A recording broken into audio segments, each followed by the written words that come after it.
Don't call it a Christmas miracle. This Spurs team is real, and they just beat the Thunder again.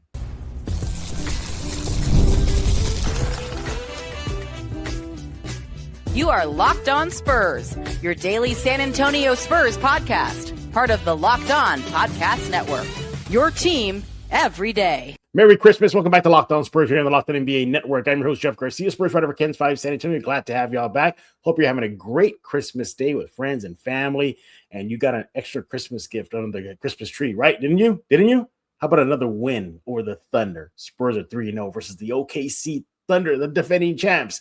We're going to react to the Spurs win today. What went right for the Spurs? My 3 reasons why the Spurs can handle the Thunder.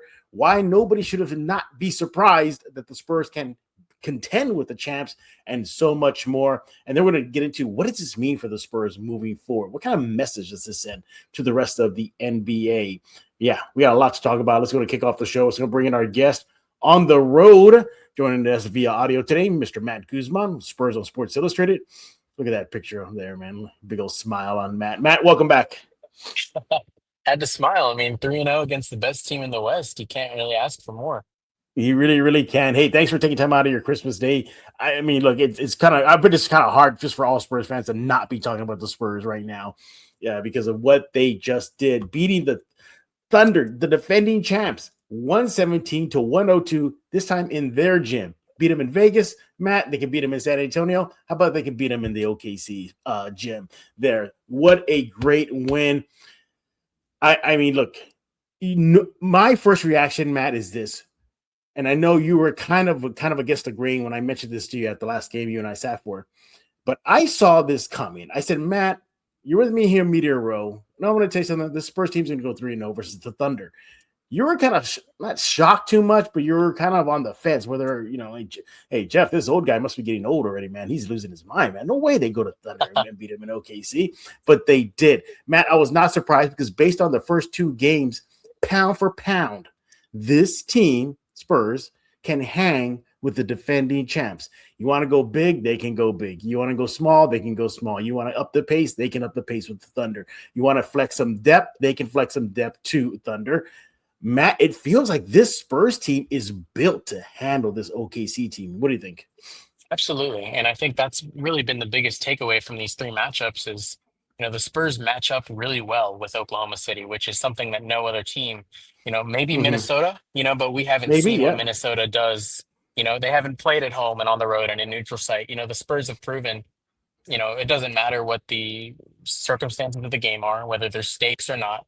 Doesn't matter where it's being played. They know how they work. They know how they operate. And it seems that they know how to, what the Thunder are up to and how best to combat that. And I think that's been really clear, which, like you were saying, I kind of needed to see it before I could believe it. I was obviously a really, really close game down to the wire in Vegas. And then they go in on home court. They kill them. Yeah. And that was kind of, you saw my reaction. I was definitely shocked. You were shocked, yeah. I couldn't really believe, just how well they were hanging and how put together they seemed. And then to do that on the road too, on Christmas Day. I mean, this team is showing, it seems like a new version of itself every time that keeps getting better. And I think it's been really, really, really interesting to see. Yeah, Spurs' biggest lead was 17 over the Thunder in their gym, and they held on to it. The Thunder did make a little bit of a run late in the second half, but the Spurs were able to withstand it with timely passes, key buckets, defense ratcheted up. So many reasons why this Spurs team beat the Thunder again. And I want to start off why is to start the game. In the first period, the Spurs set the tone, outscoring them 41-36, Matt. And it goes beyond just how many points they put on the board. They outshot the Thunder. I mean, seriously, it was the Spurs that were cooking from deep. 71% shooting from the field, Matt, 15 of 21, and they hit their threes in that first period, 5 of 8, 62%. By the way, they got to the free throw line 11 times. How many times did the Thunder, foul merchants got to the free throw line in that first period? 4 times. 4 times, Matt.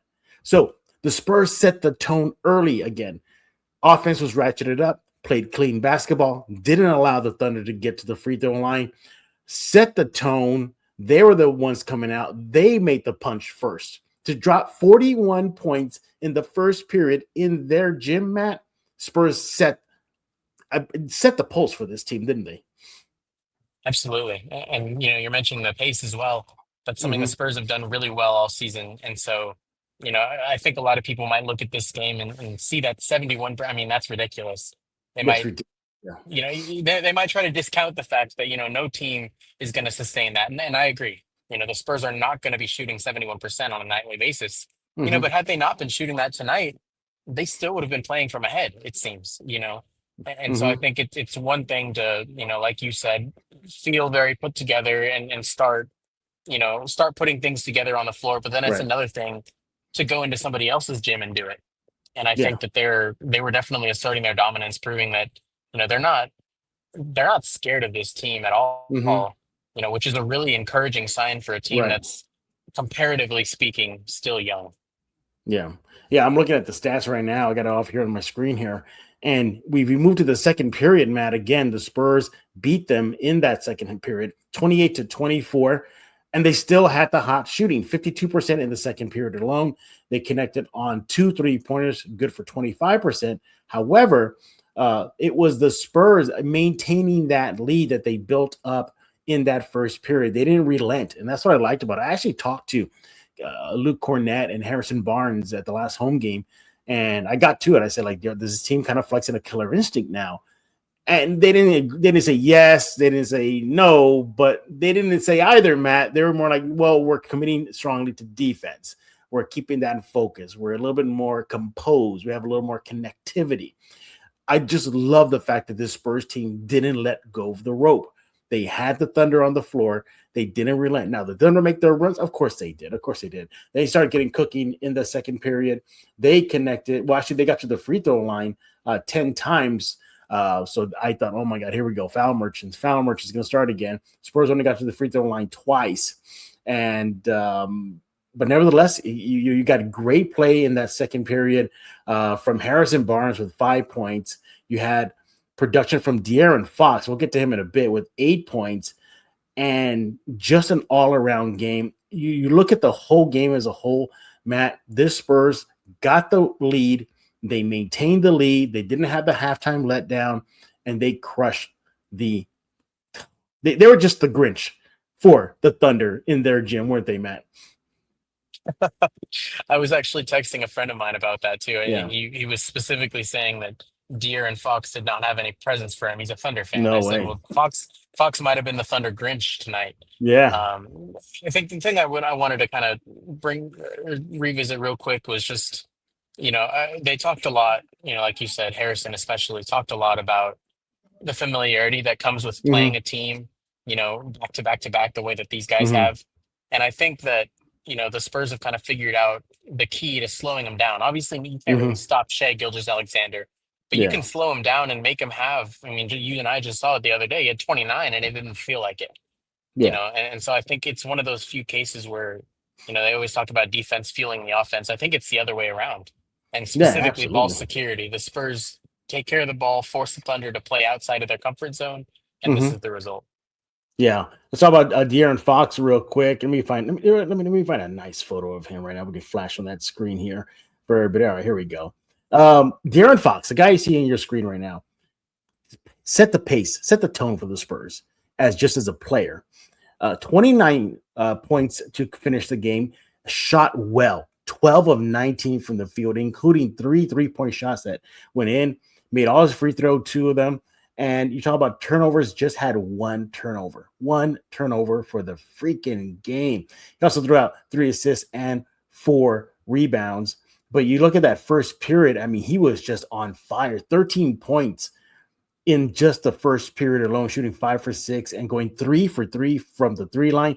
We talk about the team setting the tone, but if we go down to the player, Matt, it was that guy you see on the screen, De'Aaron Fox, wasn't it?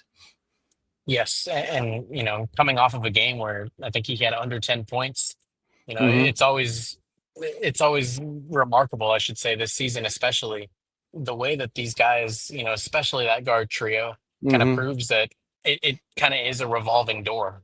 It's going to be somebody's night. It's going to be Harper's night. It's going to be Yeah. Cashel's night. It's going to be De'Aaron's night.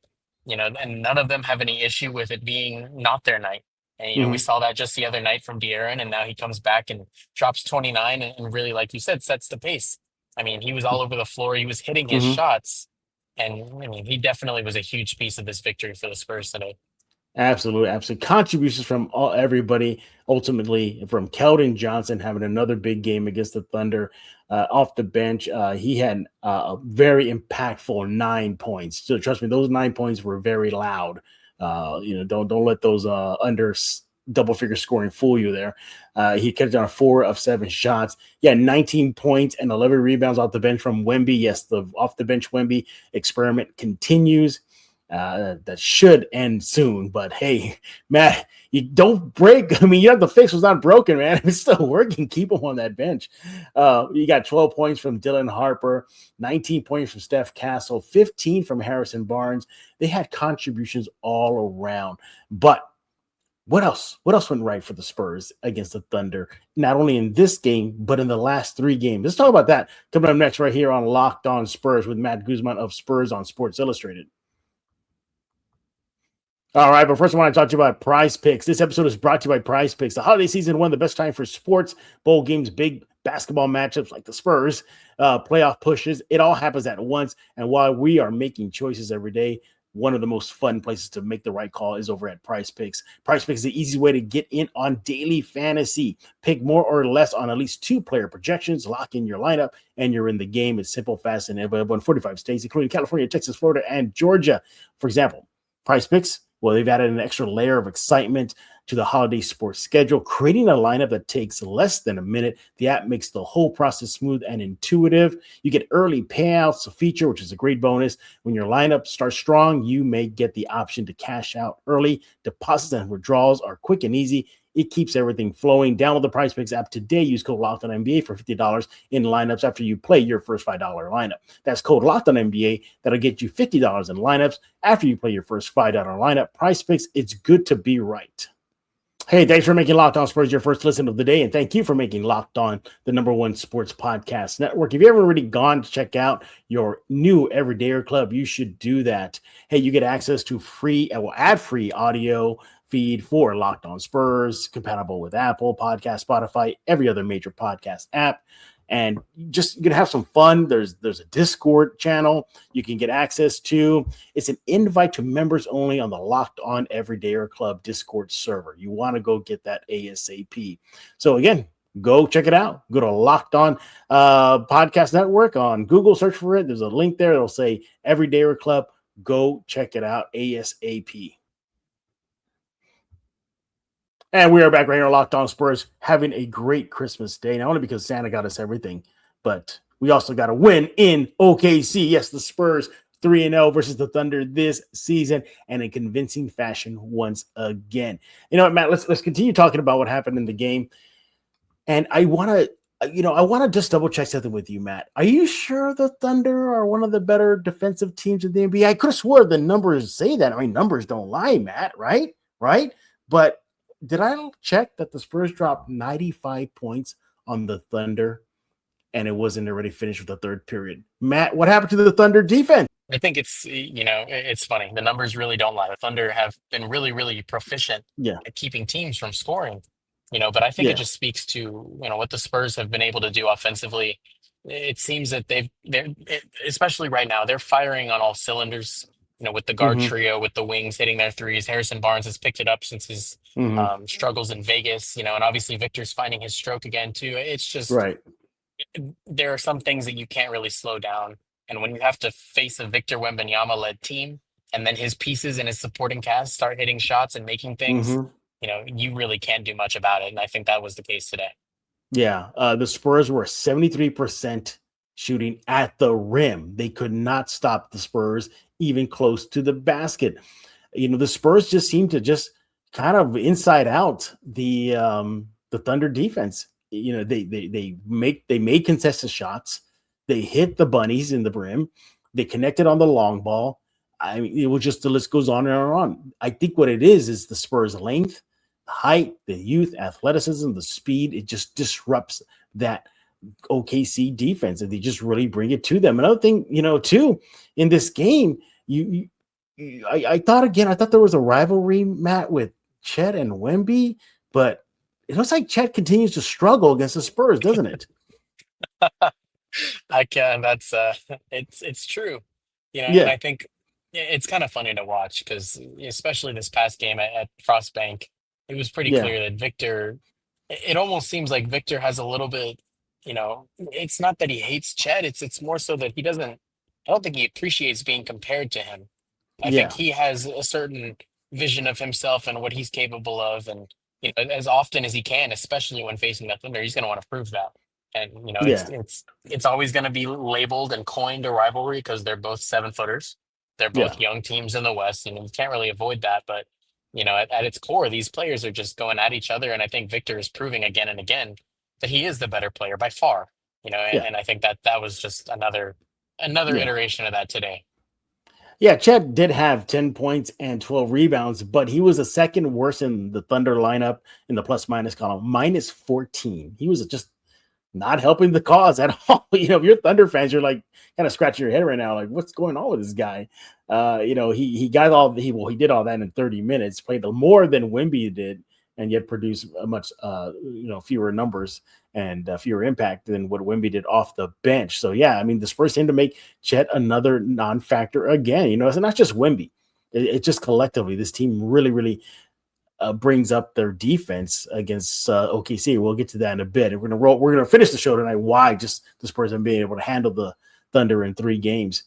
It just even go down to the little things, just the little things. Scrambling for the ball, who plays tighter defense, who has the juice on that court to get that will to win. The Spurs once again.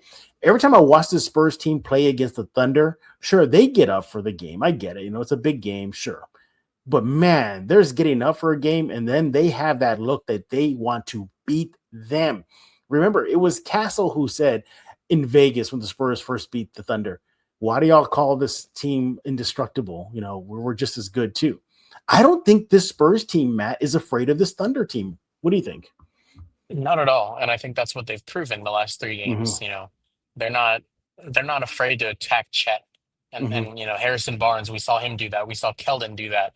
They're also not afraid to run the offense through somebody like De'Aaron Fox, through somebody like mm-hmm, Dylan Harper or Devin Vassell. It doesn't matter who's on.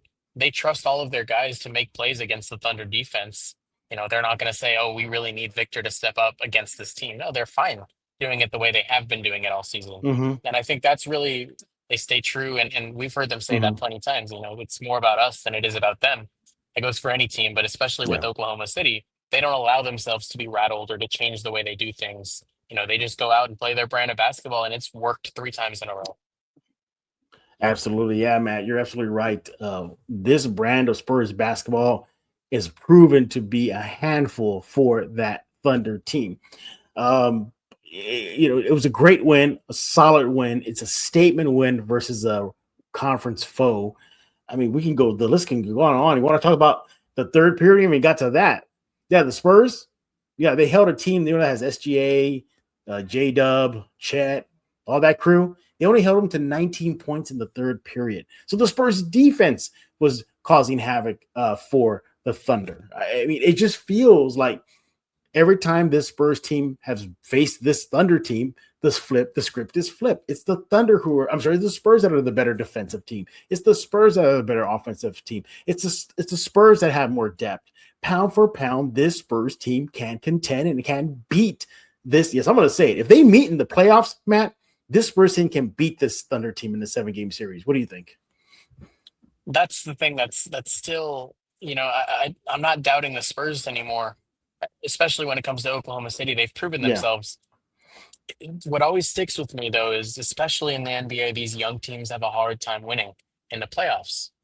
And I think, that's obviously going to be a big hurdle to overcome, Mm-hmm. And I'm as much like what you just said, you're going to go ahead and say that they would beat them in the playoffs. I'm going to go ahead and say that when they get to the playoffs this season, that's going to be Yeah. a big hurdle for them to get over. And I think, you know, but to your point, the only evidence that we have is 3 games. And by that point, it'll have been 2 more. And I have Mm-hmm. no doubts that the Spurs are going to be able to do the same thing. Maybe they won't go 5-0, but they're going to have, and they're going to put themselves in a position to win the game all 5 Hmm. times. Yeah. And that's a very, very encouraging sign for, Yeah. what was supposedly going to be, I think a lot of Thunder fans would have entered this season saying that the Spurs are no threat to them. Yeah. And I think that Well, that's a big sign of things kind of shifting a little bit. yeah. Think again, Thunder fans. Think again if you even had thought that the Spurs were a threat to the your defending champs, because they are. You know what, Matt? We talk about what the Spurs have been doing or at least what they did in today's game. Let's look at what the Spurs have been doing overall. Let's talk about that coming up next right here on Locked On Spurs. Hey, it's all about DoorDash. The season's heating up, and DoorDash has a way to keep fans in their bag the whole way through, whether you're watching the highlights, the tunnel fits, or just your favorite player. DoorDash makes the entire season more fun because every player has their bag. With DoorDash, fans can have one too. DoorDash keeps your snacks stocked, your gear fresh, and your watch party vibes absolutely on point. There are nights when your team stresses you out, right? Well, don't let DoorDash stop you from still having a good time. Let DoorDash become your post-game therapy. Sometimes you just need a dessert, like right now. Those late night interviews, when they hit, you suddenly feel like you need some chips at midnight. DoorDash is built exactly for that. So if the group says, hey, pull up, make sure you're with DoorDash pulling up, because they'll show up prepared. Yeah, always a good time with DoorDash. From tip-off to overtime, stay in your bag and order on DoorDash. Get snacks, drinks, gear, whatever gets you through the season, delivered right to your door. DoorDash in your bag all season long. We're back right here on Locked On Spurs, joined by Matt Guzman on a Christmas day as we're celebrating the last gift that Santa brought all Spurs fans. A win in Oklahoma City, beating the Thunder, the defending champs, 117-102. Yeah, 3-0 versus the Thunder this season. Oh, and even better. Yeah, I think, Matt, they're on an 8-game winning streak. When was the last time you heard of the Spurs on an 8-game winning streak? And now their record is, I believe, 22-7, Matt? Is that correct? 23-7. 23-7. Look at that. Look at that. Well, let's make sure they get that extra one there now. 23-7. Yeah, this Spurs team is humming. But why have the Spurs been able to handle the Thunder at least in 3 games? Matt, I got a list here for you. I want to get your reaction to it. So these are my reasons why I think the Spurs can handle the Thunder this season. The defense turns up. As I said in the show so far, it's almost as if the script is flipped. It's the Spurs that are the better defensive team. As we saw in this last meeting today, the Spurs scored 95 points. So their offense scores up. And then we talked about it too, the third period, they held the Thunder to just 19 points. Yeah, I think the Spurs team, you see their defense just spike, doesn't it? Absolutely. Mm-hmm. And I think early on, it was a big point of emphasis was the third quarters, and the fact that the Spurs seemed to struggle a little bit in keeping leads and, keeping the opponent from scoring and kind of running up the score. And I think ever since, I think I mentioned this to you right before we started recording, ever since Victor's come back, this team has felt whole. I mean, right, it was Foxer, it was Harper, it was Victor who was missing time. And I think that ever since they've gotten healthy, they've really started to put things together. And, that's been the key for them, especially in these third quarters, is they have that chemistry. And there's, we've seen their depth time and time again, and they're able to flex that. At no point in the third quarter any longer are there any periods where, we really have to survive these minutes, or we have to make sure that, no, they're just, they're humming. Like you said, they've really found a rhythm and they're sticking to it. Yeah. Point number 2 here, I got that the Spurs can match OKC talent. I think by now that is just a fact. The fact, talent-wise, you're right. Pound for pound, this team, again, roster-wise, can handle the Thunder and vice versa. But so far, it's the Spurs that have the edge here, 3-0. Yeah, like I said, if they want to play small ball, Spurs can say, all right, let's run. They want to play big ball? Yeah, we can run with that too. You want to play a half court? We can do that too. You want to up the pace? We can do that too. Oh, you want to go deep into your bench? The Spurs can do that too. Pound for pound, this team has the talent to contend with the Thunder. I think that's one of the bigger reasons why this Spurs team has been a pain in the bleep for OKC. And finally, I have this. I think what we saw in this third game and in the previous game, I believe, is limiting free throw opportunities for the Thunder. We all, what's the joke this season? Oh, the Thunder are free throw merchants. It's Jay, free throw merchant. But against the Spurs, they really don't go to the free throw line as much. What do you think? Yeah, and we heard Castle speak about that after the last game. that's something on defense the Spurs are really honing in on is keeping Shea away from the free throw line because, obviously that's where he thrives. His game is half dependent on, the skill of drawing fouls. And, you want to hate on him for that, whatever. I get it. I understand. But you can't ignore the fact that that is something he's good at. It's something that Hmm. he's made his own, and I think that that's what's made him so unstoppable to a lot of these Hmm. teams. So the Spurs went in and said, that's what we're going to focus on. We're going to make sure that Shea is never Yeah. really comfortable, and they've done Yeah. a really, really good job of that so far. I mean, they just held him to 22 as season low. Hmm. They've again with the familiarity, they've found ways and they've kind of started to learn the key to keeping him off the free throw line Hmm. and forcing him to make shots while being good on like, being careful on defense, making smart closeouts, things like that. Yeah. It's those little things on defense that they focused on that's actually worked. And Hmm. as we've seen, the proof is in the pudding. They're 3-0 over the Thunder because Yeah. that's what they focused on. And so I think Yeah. they've set a blueprint for themselves moving forward. Absolutely. Shea just went to the free throw line 8 times in the game. This last game, or today's game, and he was a minus 15. Now, earlier I said that Chet was the second worst on the plus minus for the Thunder. It was actually SGA that was the worst in the plus minus 15. And again, 22 points. Yes, I know that's not a Shea game, but again, you still felt at least you didn't feel that SGA thumbprint on a game again. So the Spurs definitely have figured out how to just make him work, limit his free throw opportunities, and they just throw different looks at him. They throw Champagne at him. They throw Castle at him. They throw Harper at him. They throw Keldon on him. That's a lot of different looks.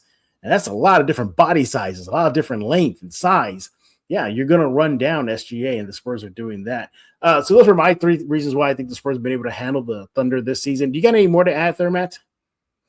I think the one that's really stuck out to me is, we talk about kind of what I was just saying about the youth.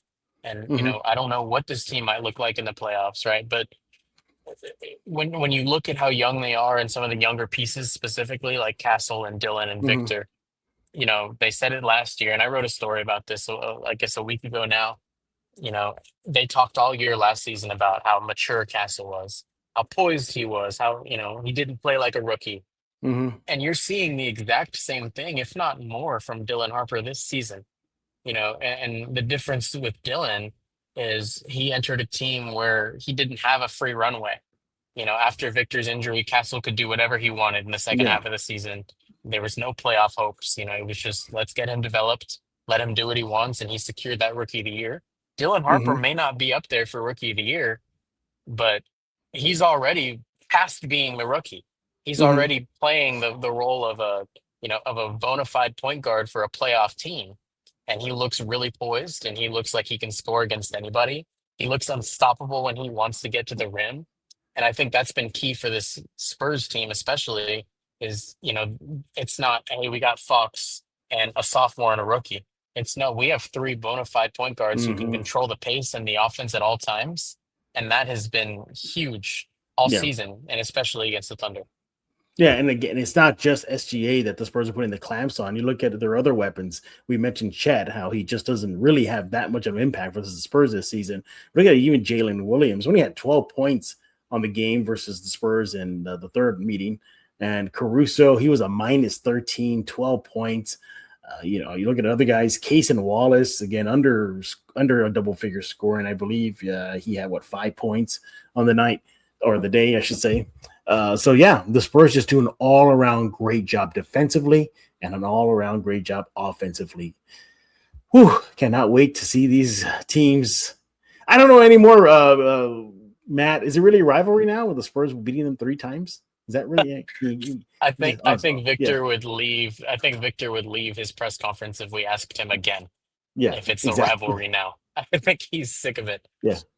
He's gonna say 3-0. I don't think so. You call it a rivalry. Yeah, but yeah, a great game. Spurs get the W.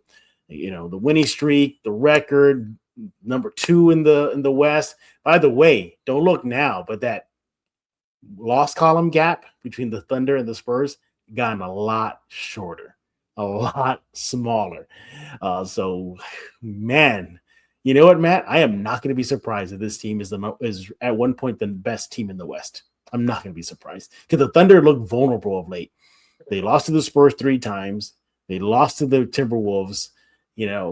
Maybe they started off a little hot, but they're still a great team. They are the defending champs. Tip your cap to them. But not going to be surprised, Matt, if the Spurs are number 1 at one point this season. Get right. I mean, Matt, I'm not going crazy here, right? No, I think maybe it's a little bold. It might be a little bold for me to say, yes, it's going to happen. But, I mean, they have the makeup to do it. They have the makeup to continue to win and build on this streak that they have. And I think one of the maybe perhaps the underbelly of the Thunder has been that it's played some of the lower teams in the Western Conference and the Eastern Conference. So, I think it's going to be on them to kind of prove, no, like, here's what we want to be, and here's how scary we are. And if they can't do that, then they could find themselves, falling a little bit behind in the standings, especially if other teams are going to keep winning. Yeah, for sure. Yeah, and look, Spurs are 23-7 now. The Thunder are 26-5. So it's a lot closer, everybody. So maybe the Thunder aren't going to run away with the West after all. He is Matt Guzman with Spurs on Sports Illustrated. Matt, tell us what's going on in your neck of the woods. Oh, we're just going to continue our coverage. We got the 3-game homestand finally, so you can look forward to all of that and more. I think I just put out a piece about Keldon Johnson being the energy guy, so that was a fun one to work on for sure. Yeah, exactly. Yeah, go check out Matt and his work. He's at MattGZman on X, or just search Spurs on Sports Illustrated. Probably the best way to do it, and then go there and you see Matt and all his writings there. Yeah, Matt even had assignment for me at the last media session. Seriously, I'm not kidding everybody. He did. He came out to me and goes, Jeff, if you see Keldon, can you ask him some questions for me? I'm like, yes, Matt. Yes, Matt. And then what happens, Matt? I go into the locker room and then Keldon comes right out. I was like, he's got that was great. And you should have seen me. I did a little fist pump when I found out he was coming to the podium. Yeah. Yeah, I should have texted you when I was inside the locker room because I already knew he was just coming out of the shower, and they were telling him, hey, you're going to go out there in a bit. And he was surprised. He was like, what? I thought I didn't have to. They were telling him, nope, you got to get out there. So I was like, oh, Matt's going to be surprised. So I'll just leave it at that. But again, Matt Guzman, Spurs on Sports Illustrated. Follow him on X at MattGZman. Everybody else, thank y'all for making Locked On Spurs your first listen each and every day. Free and available wherever you get podcasts, iTunes, Spotify, Ken's 5 Plus app. You know what to do. Subscribe right now. Thank you for making Locked On Sports Network the #1 sports network in this nation. Don't forget, check out the Everydayer Club. Free episodes of this show, or ad-free episodes, I should say. You get exclusive Discord server access, so much more. You want to go to lockedonpodcast.com/Everydayer Club. Do that right now. Just a heads up, tomorrow we're going to be having a fun episode, okay? So, Matt, because sometimes Spurs fans don't listen. They don't listen. Reminding you, it's going to be a fun episode. We're going to get away from the schedule, get away from some X's and O. We're just going to have a fun holiday episode, kind of barbershop talk. So heads up on that. It's going to be a good one. Y'all definitely going to like it. So for Matt Guzman, I am Jeff Garcia. We're going to put a lock in this episode of Locked On Spurs.